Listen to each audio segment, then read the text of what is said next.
Sarah Martinez stepped off the bus at Camp Pendleton with her duffel bag slung over her shoulder and determination burning in her chest. At 22, she had left behind a comfortable life working at her family's restaurant in San Antonio to pursue something bigger than herself. The Marine Corps had always called to her, even as a little girl watching her grandfather's old war movies. The California sun beat down mercilessly as she joined the line of nervous recruits. Her dark hair was already pulled back in regulation style, and she wore the same plain clothes as everyone else, but something made her stand out. Maybe it was the way she held herself, or the quiet confidence in her eyes, but several other recruits kept glancing her way. "Welcome to hell, ladies and gentlemen." Drill Instructor Staff Sergeant Rodriguez's voice cut through the morning air like a knife. His weathered face showed no mercy as his eyes scanned the group of fresh recruits. "For the next 13 weeks, I own you. Your comfortable civilian lives are over. Some of you will make it. Most of you won't." Sarah felt her heart racing, but kept her expression neutral. She had prepared for this moment for months, running every morning before dawn, doing countless push-ups and sit-ups in her tiny apartment. Her family thought she was crazy for giving up her secure job, but her grandfather's stories about serving in Vietnam had planted a seed that never stopped growing. The first few days passed in a blur of shouting, endless physical training, and learning the basics of military life. Sarah discovered she was naturally good at the physical challenges.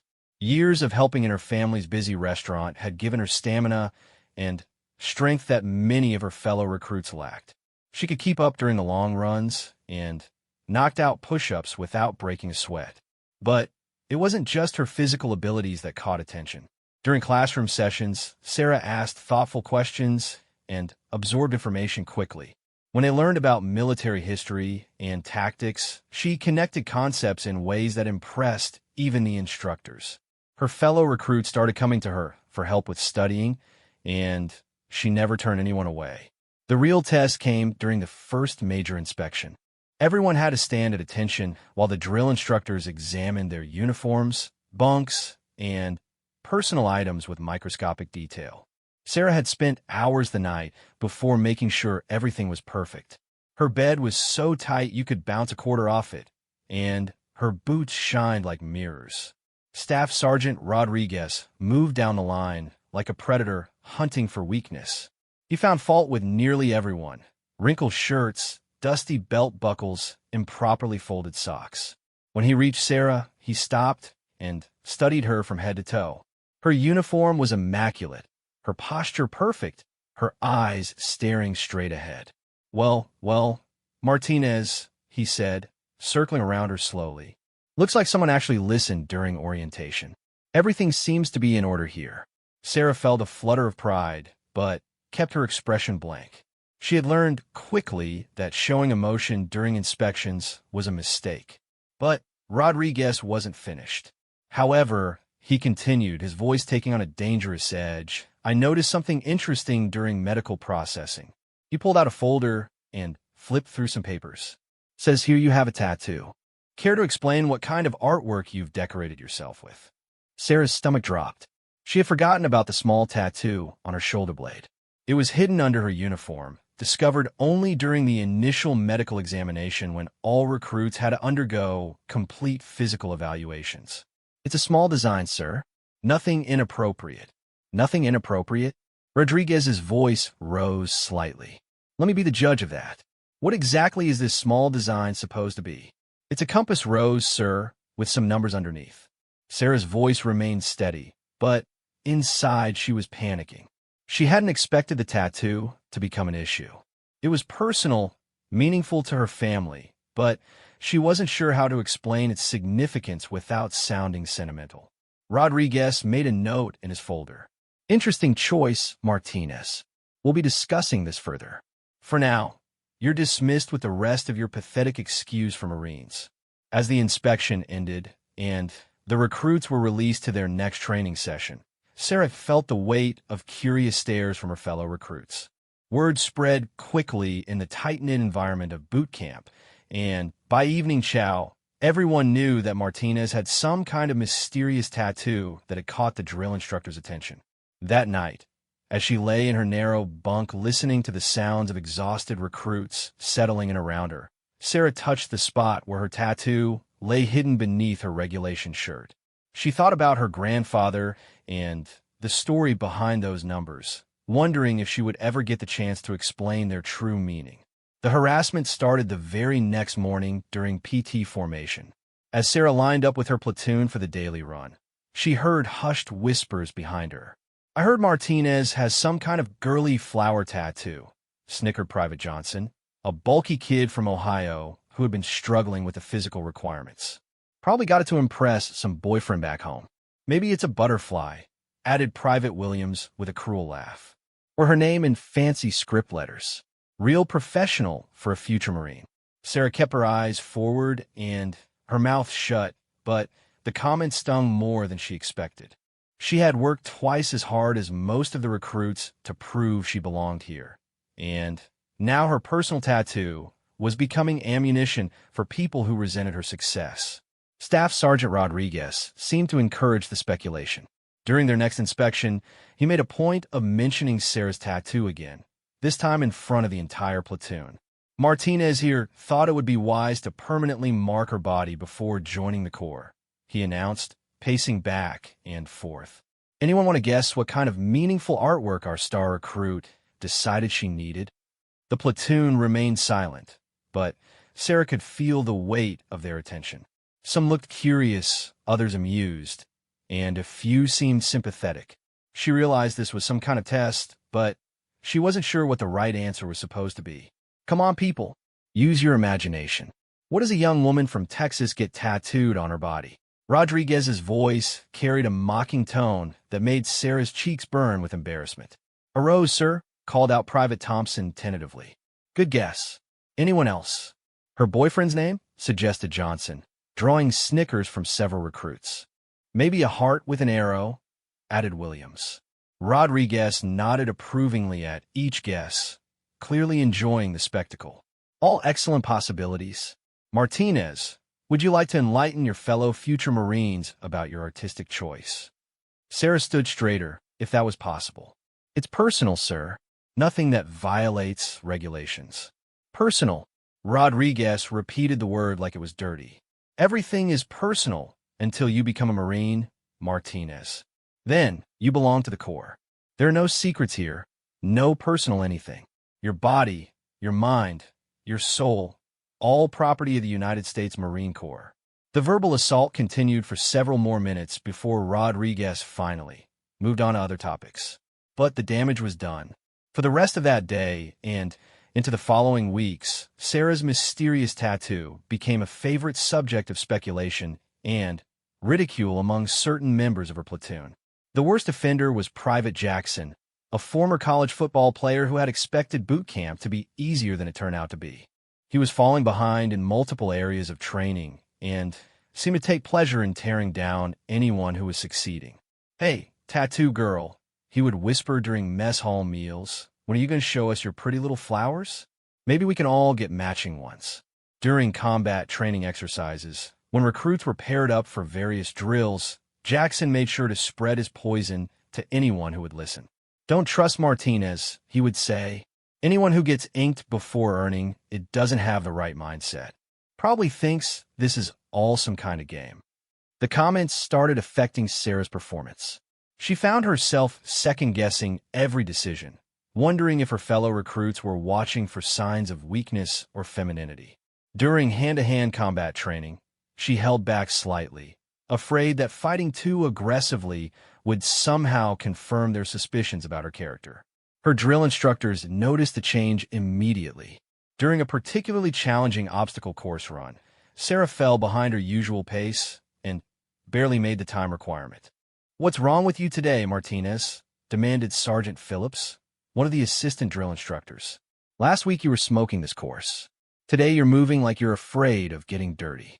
Sarah wanted to explain about the constant comments and speculation, but she knew that would only make things worse. Complaining about other recruits was seen as weakness, and She couldn't afford to be labeled a winner on top of everything else. No excuse, sir. I'll do better. You'd better. Because right now you're looking like someone who doesn't belong here. That night, Sarah sat on her bunk, cleaning her rifle with methodical precision. Around her, other recruits were doing the same, but the usual quiet conversations were replaced by pointed silence. She had become isolated, marked as different in a way that made others uncomfortable. Private Chun, one of the few recruits who had remained friendly, sat down beside her. "Don't let them get to you," she whispered. "Jackson's just mad because you're better at everything than he is." "It's not just Jackson," Sarah replied quietly. "Even some of the DIs are treating this like some kind of joke. Maybe I should just tell them what it is and get it over with." "Don't," Chin said firmly. "That would just give them something else to use against you. Whatever it is, it's yours. Don't let them take that away, too." Sarah nodded, but inside she was beginning to doubt herself. Had joining the Marines been a mistake? Was she really cut out for this life? Or was she just a girl with a pretty tattoo trying to play soldier? As she lay in her bunk that night, listening to the sounds of 48 other recruits settling in for another few hours of rest before the next day's challenges, Sarah made a decision. She would stop letting the harassment affect her performance. Whatever happened with the tattoo situation, she would prove that she belonged here through her actions, not her explanations. But she had no idea that her true test was still coming, and that the very thing causing her so much pain would soon change everything. Week 7 of boot camp brought the most challenging phase of training yet. The recruits were deep into advanced combat exercises, and the pressure was mounting for everyone. Sleep deprivation, physical exhaustion, and constant stress were taking their toll on even the strongest personalities. For Sarah, the situation had become nearly unbearable. The harassment about her tattoo had escalated beyond simple teasing. Jackson had recruited several other struggling recruits to join his campaign of psychological warfare. They would accidentally bump into her during formations, whisper comments about fake Marines and wannabe tough girls, and spread rumors that she was getting special treatment because the instructors felt sorry for her. The breaking point came during a particularly grueling field exercise. The platoon had been divided into squads and tasked with completing a series of tactical scenarios under intense time pressure. Sarah found herself assigned to a squad led by Jackson, who had been appointed team leader for this exercise. The mission seemed straightforward. Navigate through a series of obstacles while carrying heavy packs, establish a defensive position, and hold it against simulated enemy attacks. But Jackson had other plans. "All right, ladies," he announced to the squad with a sneer, making sure to look directly at Sarah. "This is real Marine stuff now. No room for people who are just here to look pretty or show off their body art." The exercise began at dawn. As they moved through the wooded training area, Jackson deliberately assigned Sarah the heaviest equipment and positioned her at the back of the formation where she would have the hardest time keeping up. When they reached their first checkpoint, he forgot to relay critical information to her about the next phase of the mission. "Martinez seems confused," he announced loudly enough for the observing instructors to hear. "Maybe she's distracted thinking about her pretty little tattoo instead of focusing on the mission." Several other squad members laughed, but Sarah noticed that a few looked uncomfortable. The harassment was becoming so obvious that even recruits who hadn't particularly liked her were starting to recognize it was unfair. The real crisis came during the final phase of the exercise. The squad was supposed to establish a perimeter and defend against a simulated attack from opposing forces. Jackson positioned Sarah in an exposed location that would be difficult to defend and failed to provide her with adequate cover support. When the enemy forces began their assault, Sarah found herself pinned down and unable to move without exposing herself to simulated fire. She called for support from her squad, but Jackson was slow to respond, claiming he couldn't hear her requests over the noise of the exercise. Staff Sergeant Rodriguez was observing the exercise from a nearby position, taking notes on each recruit's performance. Sarah could see him watching as she struggled to maintain her position without proper support from her team. This was exactly the kind of situation that could end her Marine Corps dreams before they really began. Finally, Sarah made a desperate decision. Ignoring the tactical disadvantages of her position, she executed a textbook flanking maneuver that she had studied extensively during their classroom sessions.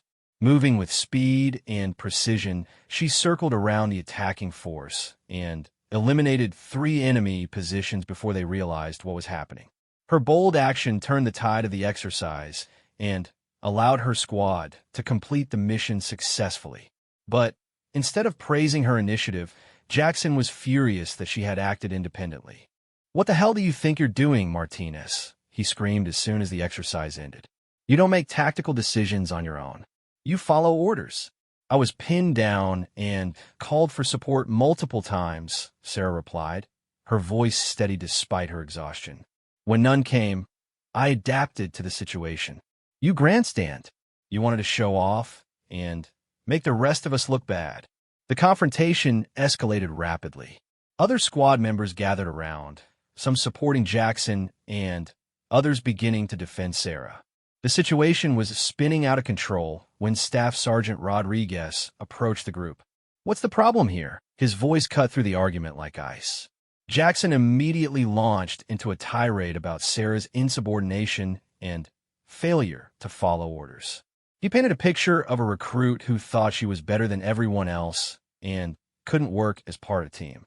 Sarah stood at attention, saying nothing while Jackson and several of his supporters detailed her supposed failures as a Marine. She knew that defending herself would only make things worse, but listening to the litany of accusations was almost more than she could bear. When Jackson finished his speech, Rodriguez turned to Sarah. "Anything to say for yourself, Martinez?" "No excuse, sir. I completed the mission as best I could under the circumstances." Rodriguez studied her face for a long moment. He had been observing the dynamics in this platoon for weeks, and he wasn't blind to what had been happening. "Martinez, report to my office at 1800 hours. Full uniform." As the squad was dismissed to clean their equipment and prepare for the next training session, Sarah felt the weight of impending doom. Being called to the senior drill instructor's office was never a good sign, especially not after a public confrontation with another recruit. Private Chin caught up with her as they walked back to the barracks. "That was incredible what you did out there," she said quietly. "That flanking move was pure textbook perfection."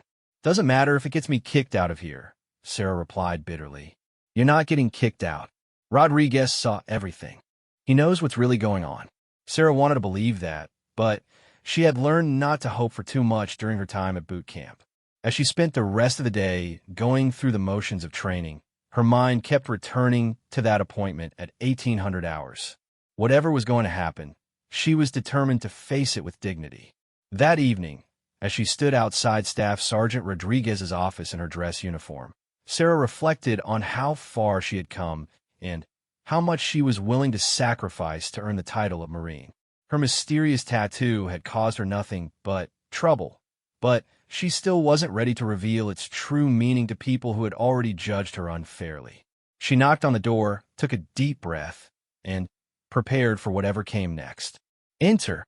Staff Sergeant Rodriguez's voice boomed through the door. Sarah stepped into the small office, her dress uniform perfectly pressed and her bearing impeccable. Rodriguez sat behind a metal desk covered with paperwork, training manuals, and personnel files. The walls were decorated with Marine Corps memorabilia, unit citations, and photographs from various deployments. "Close the door and take a seat, Martinez."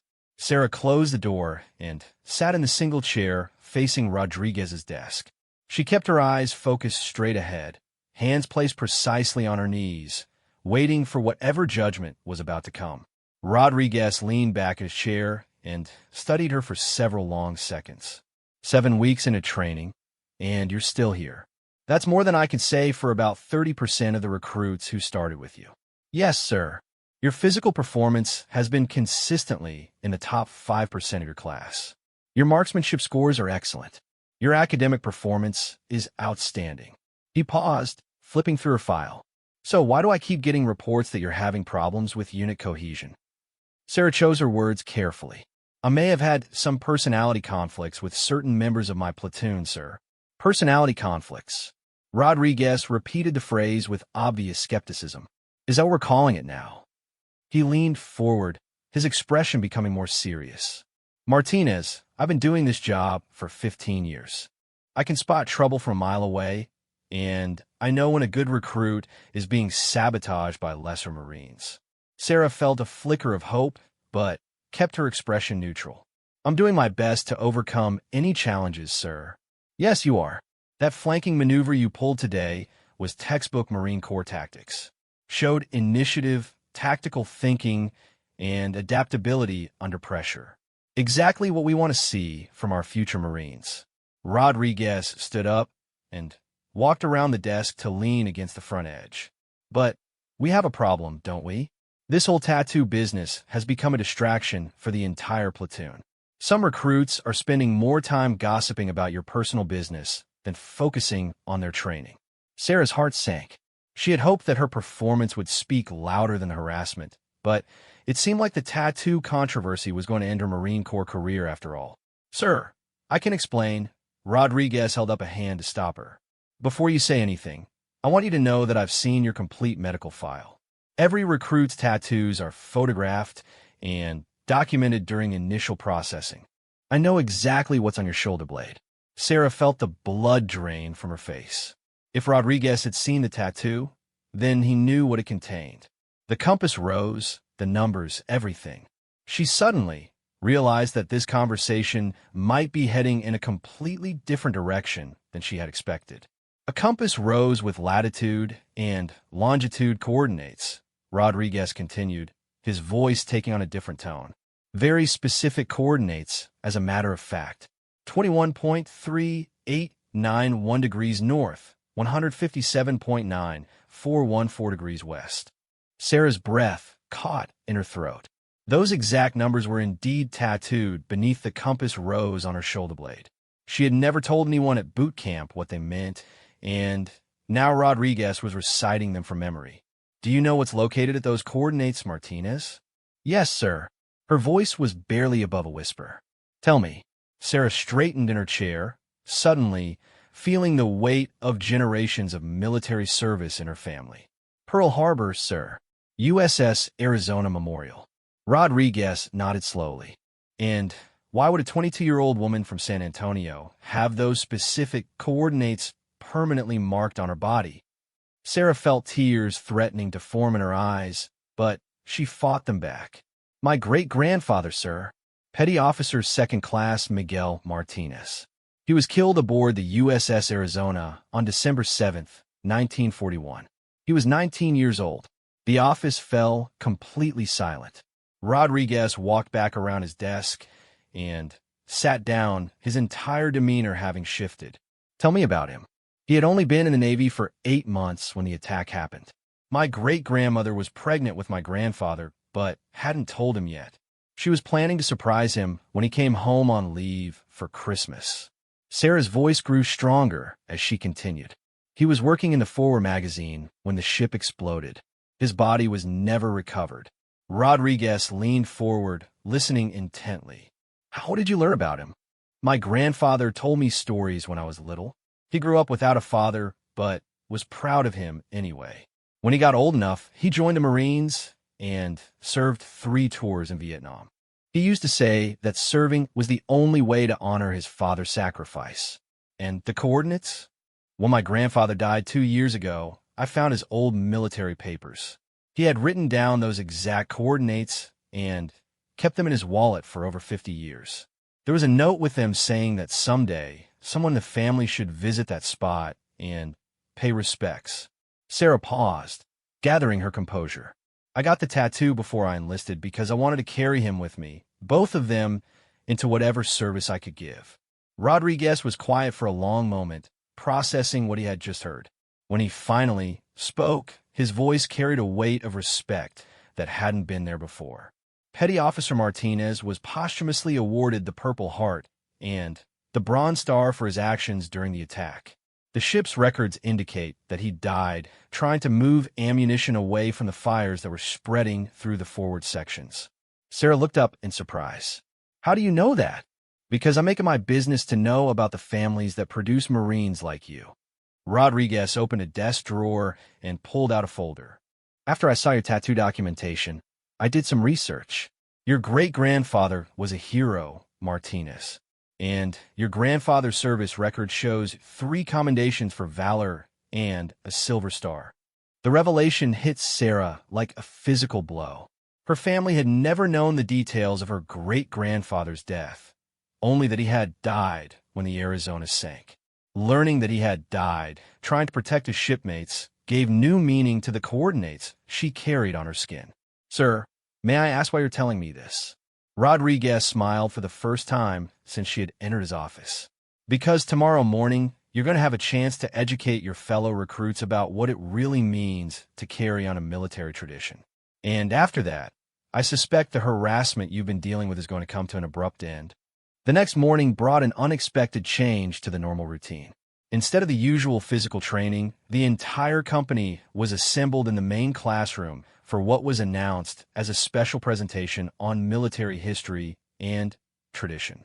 Sarah sat with her platoon, trying not to show her nervousness about whatever Rodriguez had planned.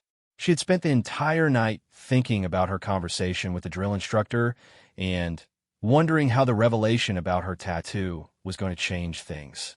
Jackson and his group of supporters were in particularly good moods, convinced that Sarah's meeting with Rodriguez had resulted in some kind of disciplinary action. They whispered among themselves, making occasional glances in her direction with obvious satisfaction. Staff Sergeant Rodriguez entered the classroom with another Marine that Sarah didn't recognize. The new arrival wore dress blues with an impressive array of ribbons and insignia that indicated significant combat experience and high rank. Attention, Rodriguez called out, and the entire company snapped to their feet. At ease. Take your seats. Rodriguez moved to the front of the room while the unknown Marine remained near the door. Today we're going to discuss the importance of military tradition and the sacrifices that have been made by previous generations to secure the freedoms we defend today. Sarah felt her stomach tightening as Rodriguez began setting up a laptop computer connected to a large screen at the front of the room. Before we begin, Rodriguez continued, I want to introduce Commander James Mitchell, United States Navy SEALs. Commander Mitchell is here today as a special guest to talk about the connections between different branches of military service and how the sacrifice of one generation inspires the next. A murmur went through the assembled recruits. Having a Navy SEAL commander visit their boot camp was definitely not a normal occurrence. Sarah noticed that even Jackson looked impressed and curious about what was happening. But first, Rodriguez said, I want to tell you about a young sailor who died on December 7th, 1941, at Pearl Harbor, Hawaii. The screen came to life, showing historical photographs of the USS Arizona before the attack. Petty Officer Second Class Miguel Martinez was 19 years old when Japanese aircraft attacked Pearl Harbor. He had been in the Navy for less than a year, serving aboard the USS Arizona as part of the ship's ammunition handling crew. Sarah's heart began racing as she realized what was happening.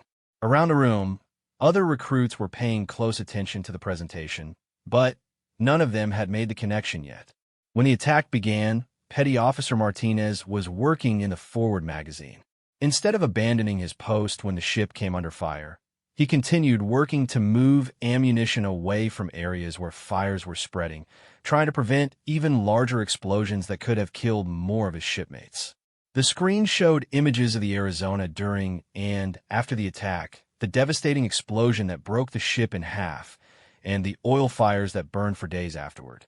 Petty Officer Martinez died when the forward magazine exploded at 0806 hours. His actions in those final minutes helped minimize the damage and save the lives of sailors who might otherwise have been killed in secondary explosions. Rodriguez paused and looked directly at Sarah. Petty Officer Martinez left behind a pregnant wife who never got to tell him he was going to be a father. That son grew up to become a Marine who served 3 tours in Vietnam and earned a Silver Star for valor in combat. Now, some of the recruits were beginning to understand. Sarah could see recognition dawning on several faces as they remembered her name and started making connections. That Marine's granddaughter decided to honor her family's tradition of military service by joining the Marine Corps herself. She carries the coordinates of the USS Arizona Memorial tattooed on her shoulder as a reminder of the sacrifice that started her family's legacy of service. The room fell completely silent. Jackson's face had gone pale as he realized the magnitude of his mistake. The tattoo he had mocked and ridiculed wasn't some frivolous decoration or romantic symbol. It was a memorial to a war hero who had died defending his country. Commander Mitchell stepped forward and spoke for the first time. I asked to be here today because the story of Petty Officer Martinez and his family represents something that every military service member should understand. Service isn't about individual glory or personal achievement. It's about carrying forward a tradition of sacrifice that connects us to everyone who wore the uniform before us. Rodriguez called Sarah to the front of the room. "Recruit Martinez, would you please join Commander Mitchell and myself?" Sarah stood on shaky legs and walked to the front of the classroom. She could feel the eyes of every recruit following her, but now the attention felt completely different than it had before. "Recruit Martinez," Commander Mitchell said, "your great-grandfather's service and sacrifice helped preserve the freedom that allows this great nation to continue training the next generation of warriors. Your grandfather's service in Vietnam continued that tradition, and now you're here, carrying on that legacy." Mitchell reached into his uniform and pulled out a small wooden case. It's not often that we have the opportunity to present a family with recognition that should have been given decades ago. Through the research efforts of Staff Sergeant Rodriguez, we were able to verify that Petty Officer Martinez's actions on December 7th qualified him for additional recognition that was never properly processed due to the chaos following the attack. He opened the case to reveal a medal that Sarah had never seen before. This is a posthumous Navy Cross being awarded to Petty Officer Second Class Miguel Martinez for extraordinary heroism in action against enemy forces. And as his direct descendant currently serving in the military, you have the honor of accepting it on behalf of your family. Sarah felt tears streaming down her face as Commander Mitchell pinned the medal to a small display stand and handed it to her. Around the room, every recruit had come to attention without being ordered to do so. The coordinates tattooed on Recruit Martinez's shoulder represent more than just a location, Commander Mitchell continued, addressing the entire company. They represent the spot where a young sailor chose duty over personal safety, where he chose his shipmates over himself, and where he chose honor over survival. That's what service means, and that's what each of you is training to uphold. Staff Sergeant Rodriguez stepped forward. The harassment and disrespect that some recruits have shown toward Martinez ends now. Anyone who dishonors a Gold Star family dishonors the Corps itself. Is that understood? Yes, SIR. The response thundered from every throat in the room. As Sarah walked back to her seat carrying her great-grandfather's medal, the transformation in the room was immediate and complete. Jackson approached her as soon as the ceremony ended. "Martinez," he said, his voice barely audible, "I owe you an apology. I had no right to say the things I said. I'm sorry." Over the following weeks, Sarah found herself in a completely different position within her platoon. The respect she had tried so hard to earn through her performance was now freely given. More importantly, she had learned something about herself and her family's legacy that gave new meaning to every challenge she faced. On graduation day, as Sarah stood with her fellow Marines wearing the uniform she had earned through 13 weeks of trial and transformation, she touched the spot where her tattoo lay hidden beneath her dress blues. The coordinates that had once been a source of shame and ridicule had become a source of pride and strength. Her family's story of service would continue, carried forward by a new Marine who understood that some marks on the skin represent far more than decoration. They represent the unbreakable connection between those who serve and those who served before them.